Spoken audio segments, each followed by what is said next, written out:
Hey there everyone and welcome to another Kings Road video. Now this is rounding off a series which you may not have seen yet. I'm putting this video out in links on Facebook and stuff, so it's maybe the one that people find first of all. I went through all the dragons, having a look at how they work, showing them off and giving a rough idea of where they can be useful. The links to that are in the description if you want to go see the playlist of those videos. But otherwise, today we're just looking at the top 10 for PvP. There are 39 dragons in the game, discounting the gold dragons because they're obviously not really for combat. So of those 39, we're going to look at the 10 best ones. A slight disclaimer first, at the current moment in time, the dragon stats are not that great, which means that ultimately the tank dragons do better because those are the ones which still survive. The attacker dragons, they die off quite easily, so there's that kind of stuff to take into account. Also, talking PvP here, pet damage is incredibly low in PvP, so we're not going to talk about any pet dragons, although they are great in PvE. So with disclaimers aside, let's get into the top 10. At number 10, we have Azure Tail. Now this dragon is not like the most exciting for PvP. It's an attacker dragon, so it does potentially die off very quickly. However, if dragon stats are better, then it can survive a bit better too. And attacker dragons, they can do some serious damage when the stats are kind of, in balance. Right now, like I said, attacker dragons, they're not doing that much damage, so it's not that exciting. But the best attacker dragons for PvP do status effects, and that's what Azure Tail does. So in the projectile, it does stun and slow for 2 seconds. It uses it every 6 seconds or so, maybe 8 seconds, and it does reasonable damage. That's the main thing that Azure Tail does. It just flies around, does projectile stuff, and being projectiles as well means it's pretty reliable for doing it, rather than having to go into close range and do its thing or whatever. And then if someone does engage with it in close range, it has the second skill which will go off, and that will stun the person which hits it, as well as slowing them as well. And that's a 75% slow, so pretty good with both the stun and slow going on. Decent damage. That's what Azure Tail does. In 9th place we have Zeno. I think you say it's Zeno, not Geno. Anyway, Zeno, once again, not like the most exciting dragon for PvP. It does die reasonably easily. The heal skill, it only does in close range. So what you're really looking at here is the second skill, in that it will add this slow effect around it. Now, slowing is very powerful in PvP. If you can get someone slowed, and it will basically interrupt their movement, not just in the way of them trying to run away, but also like wizards trying to teleport and stuff, it can interrupt that. Slow is very good for controlling the enemies, and even also helping you get away, because if they are slowed, they can't follow you so easily. So it helps both you keeping them there to kill them, as well as getting away from someone. So this slow effect is just very, very reliable, and on top of that, Zeno speeds itself up so it attacks very quickly. It will do an attack speed of 0.67 per second, so it's triple the rate of other attacker dragons. Yeah, it doesn't have the other skills on top, but just that reliable damage on top of the slow is pretty good. In number 8, we have 2 dragons here. That's because they both have exactly the same skills. Darkheart and Fracture, some of my favourite dragons, but they're attacker dragons, they do die off reasonably easily. However, this is kind of getting to the realms of what attacker dragons can do best in PvP, and they have a lot of effects.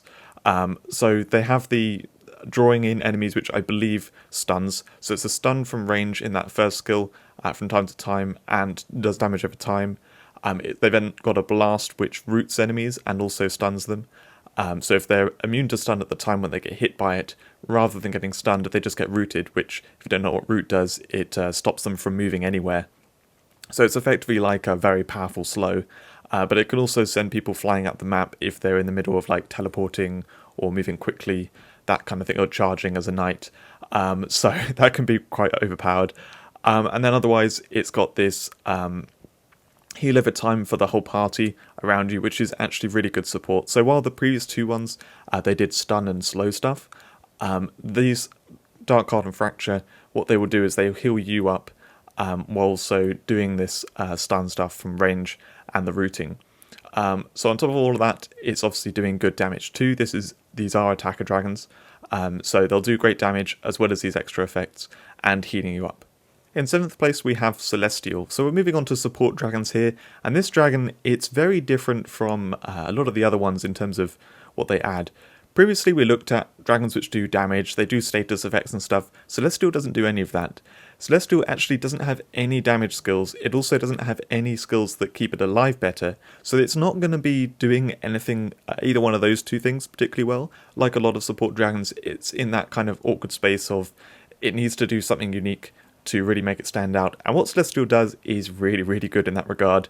So firstly, to just say, anytime it gets hit, it should teleport, it has a chance of teleporting to your location, which means it will give you the sort of air effect buffs a little bit better. It'll also be a bit more awkward to kill if someone's trying to attack it specifically and you've run away. Like, the dragon can sometimes lag behind if you're running away from someone and they can take out your dragon. Celestial will more reliably stay with you, which is good for that. And the two skills, the first skill will put a 30% health shield on your character, as well as a heal over time of 30%. Both of those over 10 seconds. It does it every 12 seconds. It's fairly regular, giving you this extra health shield and healing you up, keeping you alive pretty nicely. The second skill gives a party damage and defense buff around it, which I say party, basically it affects you. 25% damage buff and a 25% damage reduction buff to you. So this obviously means you're going to do extra damage, but that damage reduction is the important thing, and we'll see this on a few other dragons. That stacks with any damage reduction you have from set effects or from skills. So even if, say, your character doesn't have any damage reduction buffs that it can put on, if you can stack this 25% with, say, the 50% from a set effect, well, then you have 75% damage reduction. So you're taking 1/4 damage, and then, you know, you can have, say, armor buff or whatever it is on top of that, or you can stack these up to 100% damage reduction, and then you take 0 damage. These things really come into play for keeping you alive, and Celestial has this damage reduction buff as well as the health shields and healing you, and also buffs your damage output. It does a lot to make your character far more powerful when you're fighting in PvP. The issue there is that Celestial itself doesn't doesn't stay alive very easily. So if people target it, which they probably should target it, it's not going to survive as well as some of the tank dragons, or some other support dragons as well, which we'll get to later on. But otherwise, the buffs it gives you are very good.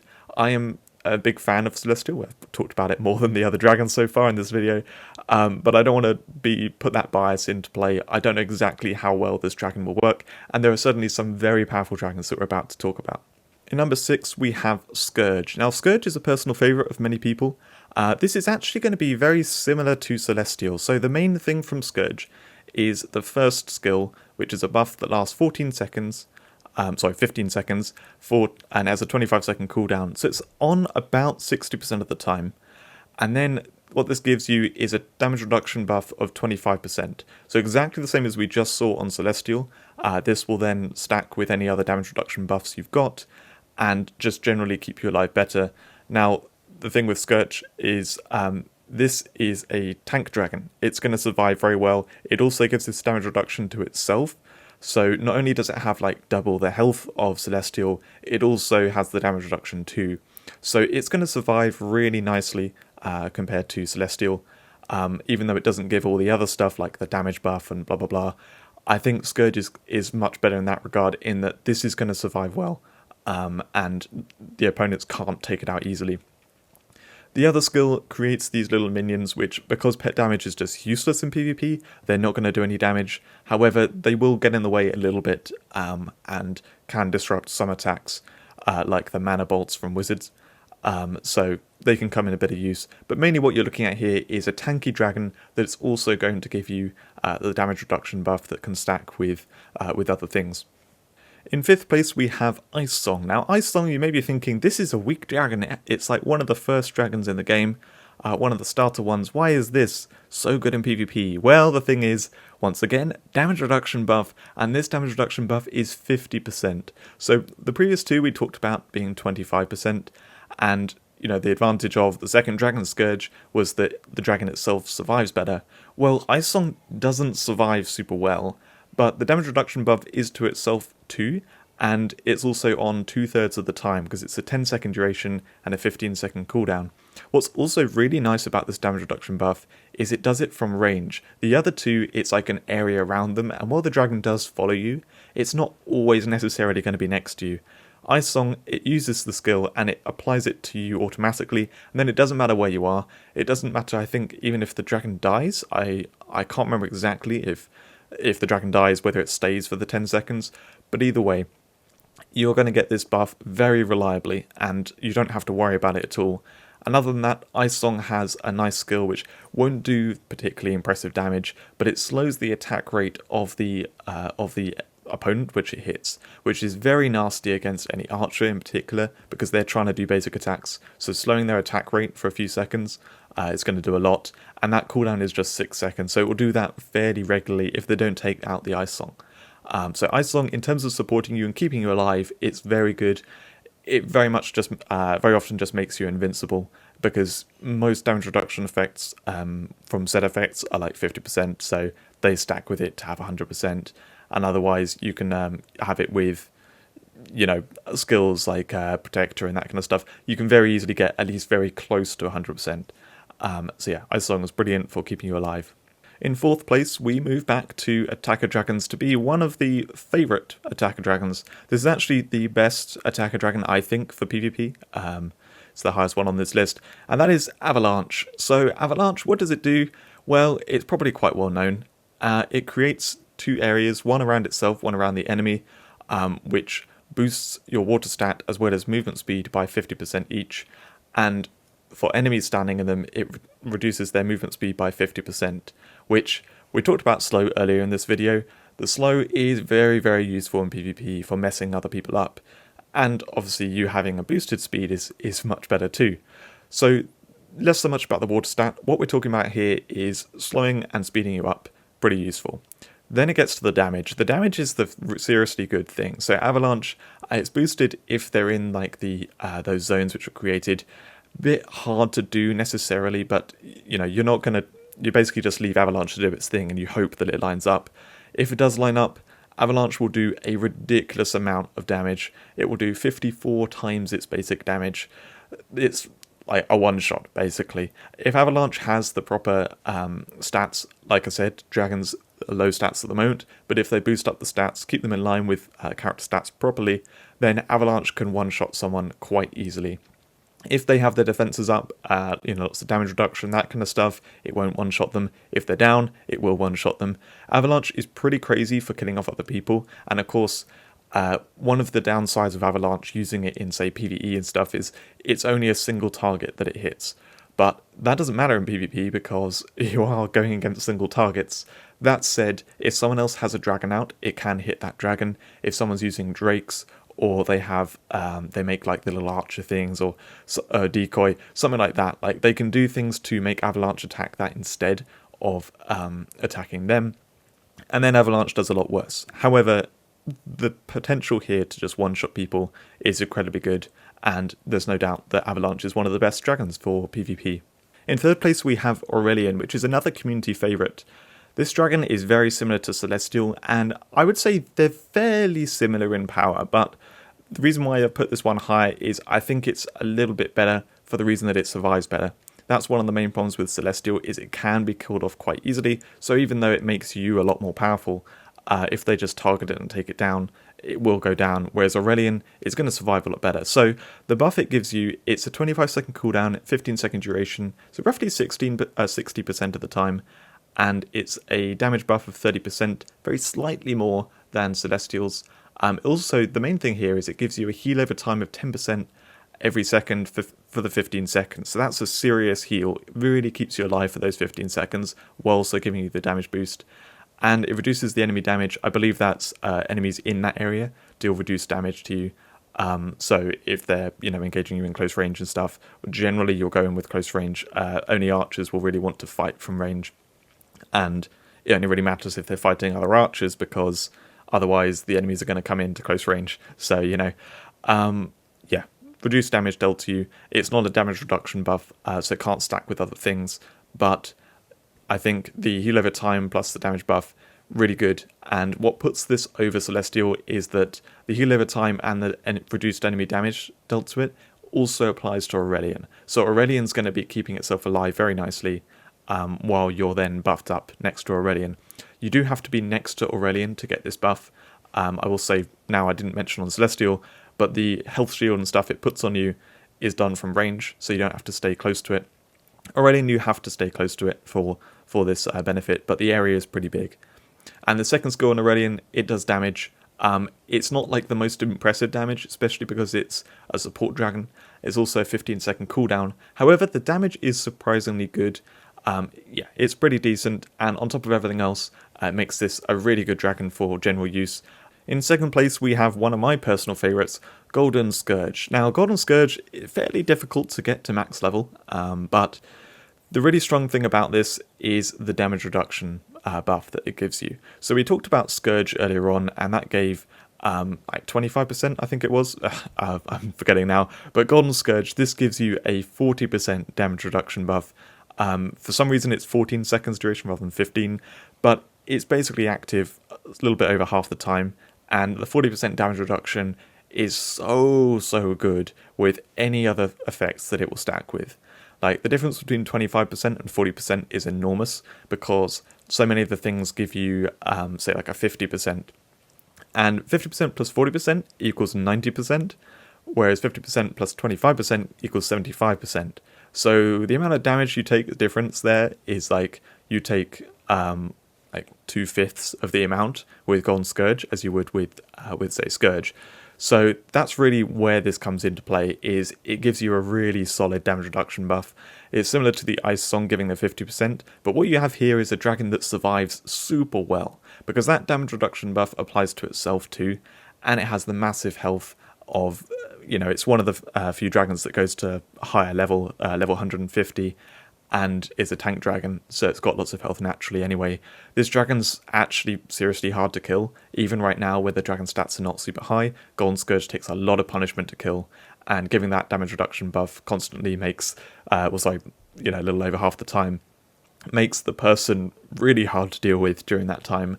And yeah, you need to kind of take down this dragon first before you can properly kill off that person a lot of the time. So yeah, that's the main thing you want Golden Scourge for. It's just very reliable with this damage reduction buff, and otherwise it makes these little pets which will not do much damage at all, but they may get in the way of things, and the damage reduction buff does make them invincible, so at times they will be properly getting in the way and making things more challenging, to making it harder to hit you. So before we go to number one, there are a few honourable mentions that I'd like to make. Ones which it's hard to know whether or not to put them in the top 10. The first one is Banefire. So this dragon, I just haven't really seen it much in practice. It's been very hard to obtain, and I have personally not got it to Mythic, so I haven't been able to really try it out and see what it's like. But in theory, I think this could be very good. I'm not entirely sure compared to some of the other options for defending you. So what Banefire does, the main unique thing about it is the first skill, which it's a little difficult to read on the skill itself. My description of it is like a bit lengthy too, but ultimately what it does is it will redirect half the damage that you're taking to Banefire instead, up to a maximum of 30% of Banefire's health. So it will redirect half of what you're taking to a point, which means that yes, it will help you survive, but like, how much is that? How good is that compared to Celestial's health shield that it puts on you that's worth a certain amount of your health and gives you a heal over time? I don't think it's going to be as good, but ultimately it could be good. One of the downsides of Banefire as well is it doesn't actually help itself live any better, even though it's a tank dragon, so it's got high health. It doesn't have any defense buffs, any healing, anything like that.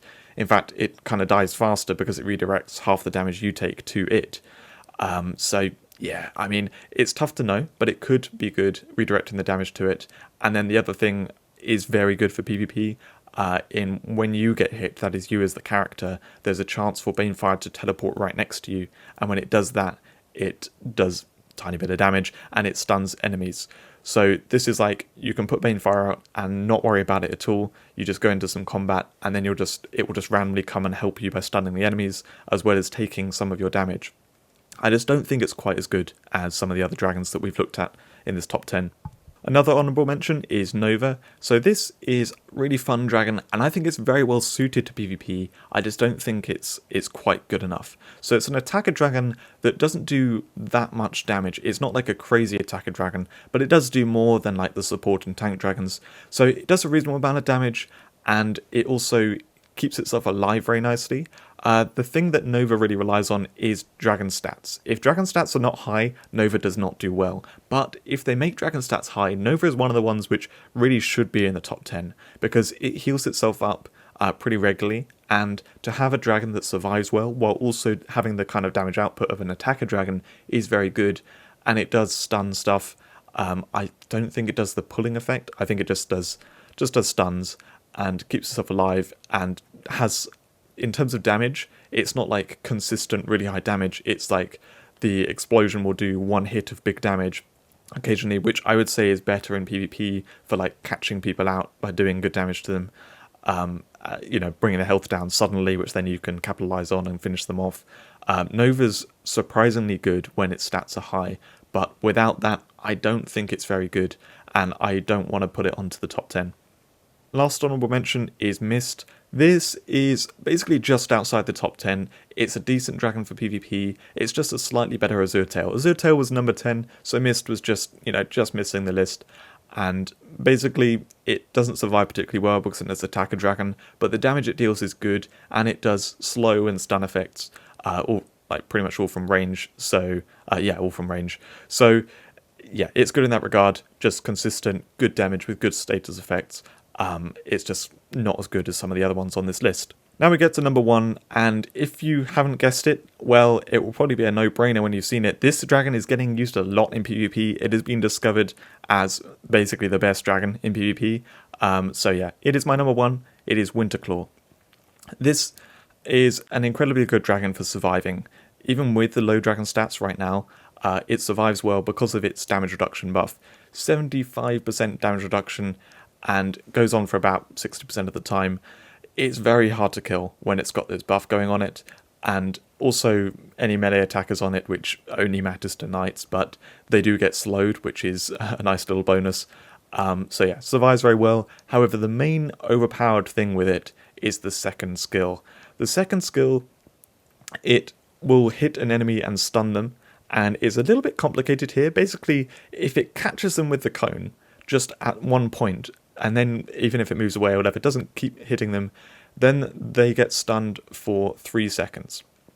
So it just catches them, stuns them for 3 seconds. That's like the longest kind of stun which we get in PvP from anything.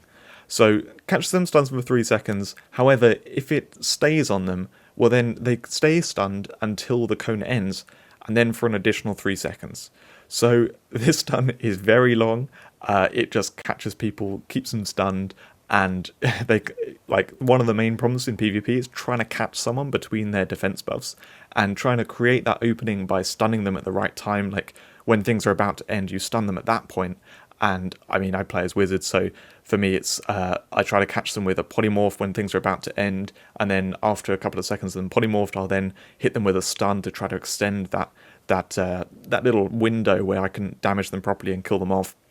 Winterclaw creates that window for you by just doing a stupidly long stun, and then, you can, hopefully their defense buffs and stuff will wear off during that time, and you can actually properly damage them and finish them off. The cooldown on that skill is 10 seconds, so even though the maximum amount of stun it can do is like 6 seconds, because the cone's there for 3 seconds, and then if it catches them with the beginning, there's 3 seconds of that, and then an additional 3 seconds. The cooldown on the skill is 10 seconds. In reality, dragons, they don't catch that cooldown perfectly, so it'd be more like 11 seconds, which is actually perfect because the 5-second window of their stun immunity, after that, 6 seconds that went, well, that's run off as soon as 11 seconds is gone, and so Winterclaw will stun them again, or otherwise, even if they are stun immune, it will use this cone, and then as soon as they become possible to stun, they'll start being stunned, and they'll be caught in it for however long it is going to be going for. Winterclaw is really, really annoying to face because it's stupidly hard to kill with that damage reduction, and then also that it keeps you stunned so often, and trying to face that and another person really hard. So without much doubt, Winterclaw, I believe, is the strongest PvP dragon. It's really, really good to have maxed out and to use in PvP. Even with the low dragon stats, I think this is going to continue to be the top one. And when the dragons get buffed, I think it will still be the top one, although a few other ones will, get better in that scenario, like attacker dragons, for example. But anyway, that's it for this video. I hope you enjoyed it and found out some new information. Next for King's Road will be the best top 10 dragons for PvE. So I'll see you in that one soon.